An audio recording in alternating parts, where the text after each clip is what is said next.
ویسے تو بہت سارے ذکر ہیں، جیسے یا حیو یا قیوم، آپ نے سنا ہوگا اسم اعظم۔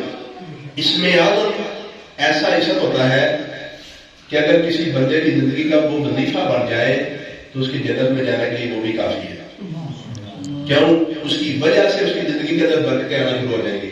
وہ 5 وقت کی نماز بھی پڑھے گا، اللہ رسول کے سارے احکامات کو پر عمل بھی کرے گا، اس کی برکت یہ ہوگی۔ ایک ہے یا حی یا قیوم، ایک ہے یا ذا الجلال والاکرام، اور ایک ہے لا الہ الا اللہ۔ لا الہ الا اللہ کو بھی اس پہلو کہا گیا ہے، یا ذا الجلال والاکرام کو بھی اس پہلو کہا گیا ہے، یا حی یا قیوم کو بھی اس پہلو کہا گیا ہے۔ ایک بزرگ کہتے ہیں کہ مجھے جب کسی اللہ کے ولی نے یہ وظیفہ بتایا تو میں نے سچے دل سے پڑھا تو مجھے ایسے لگ رہا تھا کہ میرے سامنے زمین کا ذرہ ذرہ یا حی یا قیوم پڑھ رہا ہے، اور یہ اللہ کا بھی حکم ہے کہ یسبح للہ ما فی السماوات والارض، کہ زمین و آسمان کی ہر چیز اللہ کی تسبیح بیان کرتی ہے۔ تو اہل ذکر کی بات کر رہا تھا، اہل ذکر کے سامنے ہر چیز ذکر کرتی ہوئی نظر آتی ہے۔ کبھی آپ غور کریں تو علماء نے لکھا ہے کہ جب دروازہ کھولا جائے تو دروازے کو کھولتے وقت اس کی آواز آتی ہے چڑچڑاہٹ کی آواز، چڑ چڑ چڑ، کہتے ہیں یہ اس کا ذکر ہے۔ پنکھا چلتا ہے تو شور ہمیں لگتا ہے، اس کے اندر اس پنکھے کا خدا کا ذکر ہے۔ درخت کی ٹہنیاں ہل رہی ہوں تو شور پیدا ہوتا ہے، اس کے اندر ان ٹہنیوں کا ذکر ہے۔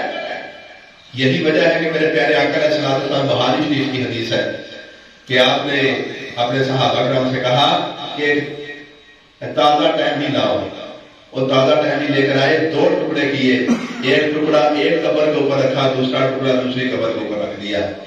آپ نے فرمایا کہ دونوں قبروں والوں کو عذاب ہو رہا ہے، اور عذاب بھی کسی بڑے گناہ کی وجہ سے نہیں، ان کے نزدیک چھوٹے گناہ کی وجہ سے۔ ایک آدمی اس وجہ سے گناہ میں مبتلا ہے کہ وہ اپنے پیشاب کی چھینٹوں سے نہیں بچتا تھا، اور دوسرا چگلیاں کرتا تھا، وہ چگلی کرنے کی وجہ سے اس وقت اپنی قبر کے اندر یعنی عذاب میں مبتلا ہے، اور دوسرا وہ پیشاب کی چھینٹوں سے نہیں بچتا تھا۔ حالانکہ یہ کس دور کی بات ہے؟ یہ اس دور کی بات ہے جس دور میں صحابہ کرام کے پاس تلوار ہوتی تھی یا نیزہ، وہ جب پیشاب کرنے لگتے تو کچی زمین کے اوپر بیٹھ کر آگے دوسرے تلوار یا نیزے کی نوک کے ساتھ زمین کو کافی زیادہ نرم کر دیا کرتے ہیں۔ نرم زمین کے اوپر جب پیشاب کی داغ پڑتی تو چھینٹیں نہیں پڑتی تھی۔ یہ اس دور کی بات ہے۔ اس دور میں اگر تھوڑی سی لاپرواہی ہونے سے چھینٹیں پڑ گئی کپڑوں کے اوپر یا جسم کے اوپر، اور آپ نے ویسے نماز پڑھ لی تو آپ کی نماز نہیں۔ اس دور کے لوگوں کے اوپر اللہ تعالیٰ کا عذاب آ گیا۔ آج ہمارے پاس نہ نرم زمین ہے، نہ ہمارے پاس کوئی نوک والی چیز ہے۔ ہم واش روم کے اندر پیشاب کرتے ہیں، وہ سخت ہے، چھینٹیں اڑ کر ہمارے کپڑوں پر بھی پڑ سکتی ہیں، ہمارے جسم کے اوپر بھی۔ پھر بتائیں کہ ہمیں کس قدر احتیاط کرنا ہوگی۔ تو میں کہہ رہا تھا کہ آخری بات جو آپ کو سنانا چاہتا ہوں کہ وہ اہل ذکر، جس طرح میاں میر قادری رحمۃ اللہ تعالیٰ کے سامنے درخت بھی خدا کا ذکر کرتا ہوا نظر آ رہا تھا۔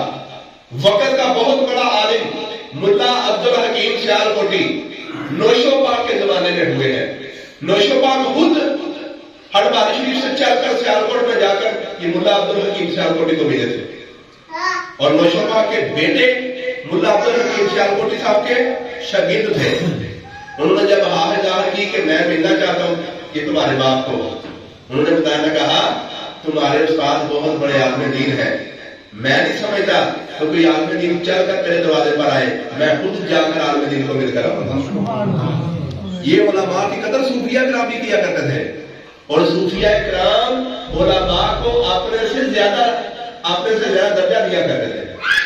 حالانکہ نوشو پاک کا کتنا مقام ہے قادری سلسلے کے، لیکن آپ چل کر سیالکوٹ گئے اور ملا عبد الحکیم سیالکوٹی کو ملے۔